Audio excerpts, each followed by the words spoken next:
বাড়িতে ছিটানো জাদু বা বাড়িতে আপনার যদি জাদু যে কোনো ছিটিয়ে থাকে সেগুলোকে কিভাবে নষ্ট করবেন সে বিষয়ে একটা গুরুত্বপূর্ণ। আসসালামু আলাইকুম ওয়া রাহমাতুল্লাহি ওয়া বারাকাতুহু। বন্ধুরা আমার, আপনারা সকলে কেমন আছেন? আশা করছি আলহামদুলিল্লাহ আপনারা সকলে ভালো আছেন এবং সুস্থ আছেন। আপনাদের সামনে আজকে যে বিষয়টি নিয়ে আলোচনা করব, বাড়িতে ছিটানো জাদু বা বাড়িতে আপনার যদি জাদু যে কোনো ছিটিয়ে থাকে সেগুলোকে কিভাবে নষ্ট করবেন সে বিষয়ে নিয়ে একটা গুরুত্বপূর্ণ আলোচনা।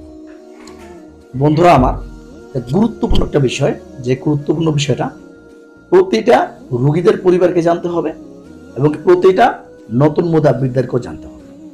যদি আপনারা এগুলো বিষয়ে না জানেন তাহলে আপনার বাড়িতে হঠাৎ করে কোনো ব্যক্তি জাদুটোনা বা যে কোনো জিনিস ছিটিয়ে দিয়ে যাবে, সেই ছিটানো জাদুগুলোকে আপনারা কখনোই নষ্ট করতে পারেন। অসম্মত বন্ধুরা আমার, এটা গুরুত্বপূর্ণ টপিকস। আলহামদুলিল্লাহ আশা করা যায় সম্পূর্ণ ভিডিওটি দেখবেন, কারণ এটা এই ভিডিওটা যদি আপনি টেনে টেনে দেখেন ভিডিওর আপনারা কিছুই বুঝতে পারবেন। তাই আপনারা কিভাবে বাড়িতে ছিটানো জাদুগুলোকে নষ্ট করবেন সে বিষয় নিয়ে আলোচনা করি। চলুন আমরা বাড়িতে ছিটানো জাদুকে নষ্ট করার জন্য যে বাড়িতে আমেল কিংবা মুদাব্বির যাবে বা যে বাড়ির যে কোনো ব্যক্তি, ওই বাড়ির যে কোনো ব্যক্তিও করতে পারে, যিনি 5 ওয়াক্ত সালাত আদায় করে ওই বাড়িতে, সে ব্যক্তিও কিন্তু তৈরি করতে পারবে এই আমলটি। তো 7 থেকে 8 লিটারের মতো পানি নেবে। 7 থেকে 8 লিটার মতো পানি নেবে। কিসের পানি? যদি সম্ভব হয় নদীর স্রোতের পানি নেবে, আর যদি সম্ভব না হয় যে কোনো সাধারণ পানি নিলেও হবে, ইনশাআল্লাহ কোনো সমস্যা নেই। তো 7 থেকে 8 লিটার পানি, তারপরে 3টা গোলাপ জল, 3টা গোলাপ জলের গোলাপ জল নিবে, লবণ নিবে 200 গ্রাম বা 250 গ্রামের মতো। তো আমরা কি করে জানলাম? পানি 7 থেকে 8 লিটার, গোলাপ জল 3টা এবং কি 250 গ্রাম লবণ, এগুলো মিশ্রিত করে একটা বালতির মধ্যে করবে। এগুলো মিশ্রিত করে একটা বালতির মধ্যে করবে।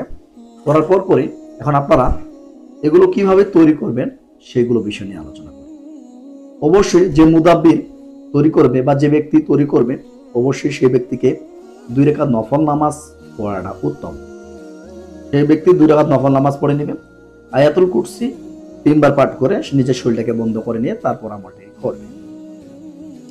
তো বন্ধুরা আমার, তো সর্বপ্রথমে আপনাকে কি করতে হবে?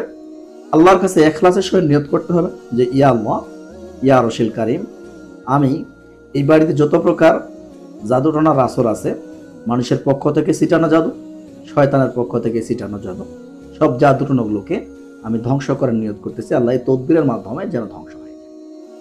এভাবেই আপনি কি করবেন? নিয়ত করে নেবেন। নিয়ত করার পরে আপনি ইস্তেগফার পাঠ করবেন 3 বার, দরুদ ইব্রাহিম পাঠ করবেন 3 বার। ইস্তেগফার কয়েকবার? 3 বার, দরুদ ইব্রাহিম 3 বার। সূরাতুল ফাতিহা পাঠ করবেন টোটালি 7 বার। ইস্তেগফার আর দরুদ ইব্রাহিম পাঠ করবে, ফু দিতে হবে না। ফু দিতেও পারেন, না দিলেও কোনো সমস্যা নেই। কিন্তু যখন সূরাতুল ফাতিহা পাঠ করবেন 7 বার, তখন অবশ্যই 7 বার পাঠ করে 7টি দম দিয়ে দিবেন ওই পানির ভিতরে। তারপরে সূরাতুল বাকারা সম্পূর্ণ সূরাটি একবার পাঠ করে 1টি দম দিয়ে দিবেন ওই পানির উপরে। তারপর সূরাতুল আত-তাহা আপনি সম্পূর্ণ একবার পাঠ করে 1টি দম দিয়ে দিবেন ওই পানির উপরে। তারপর সূরাতুল আস-সাফফাত একবার পাঠ করে 1টি দম দিয়ে দিবেন ওই পানির উপরে। তারপর সূরাতুল আল-জিন, এটা একবার পাঠ করে 1টি দম দিয়ে দিবেন ওই পানির উপরে। তারপর সূরাতুল কাফিরুন 3 বার পাঠ করে 3টি দম দিয়ে দিবেন ওই পানির উপরে। তারপরে সূরাতুল ইখলাস 3 বার পাঠ করে 3টা দম দিয়ে দিবেন ওই পানির উপরে। সূরাতুল ফালাক 3 বার পাঠ করে 3টি দম দিয়ে দিবেন ওই পানির উপরে। সূরাতুল নাস 3 বার পাঠ করে 3টি দম দিয়ে দিবেন ওই পানির উপরে। এখন সম্মানিত হযরতগণ, আপনাদেরকে কিছু জাদু ধ্বংসের আয়াত দিচ্ছি। সেই জাদু ধ্বংসের আয়াতগুলো আপনাকে টোটালি 11 বার করে পাঠ করতে হবে। যেমন সূরাতুল আরাফে 117 থেকে 122 নম্বর আয়াত পর্যন্ত। সূরাতুল আরাফের 117 থেকে 122 নম্বর আয়াত পর্যন্ত এইটা টোটালি 11 বার পাঠ করে 11টি দম দিয়ে দেবেন। সূরাতুল ইউনূসের 81 ও 82 নম্বর আয়াত, এটাও আপনি 11 বার পাঠ করে 11টি দম দিয়ে দিবেন ওই পানির উপরে। তারপর সূরাতুল আত-তাহার 69 মানে 69 নম্বর আয়াতটি আপনি 11 বার পাঠ করে 11টি দম দিয়ে দিবেন। ইনশাআল্লাহ আল্লাহর রহমতে আপনার পানিটা একটা মজার পানি তৈরি হয়ে গেল। সেই মজার পানিটাকে কি করলো, বাড়িতে ছিটানো জাদুটাকে ধ্বংস করার জন্য তৈরি হয়ে গেল। এখন এই পানিটাকে আপনি কি করবেন, পানিটাকে আপনি সবসময় যে বাড়িতে জাদুটোনার আসর আছে বা বাড়িতে ছিটানো জাদুর আসর আছে আপনি যেখান দিয়ে দেখেছেন বা ফিল করেছেন, তো এখন আপনি কি করবেন, প্রতিদিন মাগরিবের নামাজের পরপরই কিন্তু বা মাগরিবের নামাজের সময় কিন্তু যে কোনো মহিলা মানুষ বা পুরুষ মানুষ কি করে বাড়ি পরিষ্কার করে থাকে বা বাড়ি মনে করে ঝাড়ু দিয়ে থাকে। সেই ঝাড়ু দেওয়ার আগ মুহূর্তে এই পানিটাকে বাড়ির চতুর্দিকে ছিটাই দিবে। বাড়ির চতুর্দিকে কি করবে, ছিটিয়ে দিবে।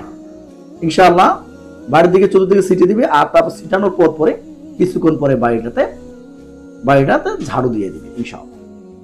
সম্মানিত বন্ধুরা আমার, এটা এভাবে উনি কি করবে, প্রতিদিন মাগরিবের নামাজের পর বা মাগরিবের নামাজের আগে বাড়িতে ছিটাবে আর বাড়িতে ঝাড়ু দিবে।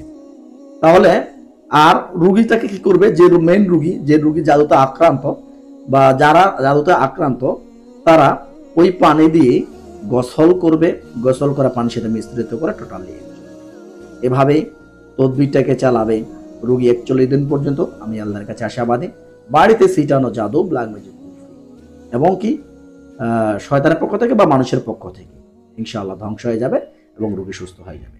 আজ এ পর্যন্ত, ভালো থাকবেন। আসসালামু আলাইকুম ওয়া রাহমাতুল্লাহি ওয়া বারাকাতুহু। আল্লাহ হাফেজ।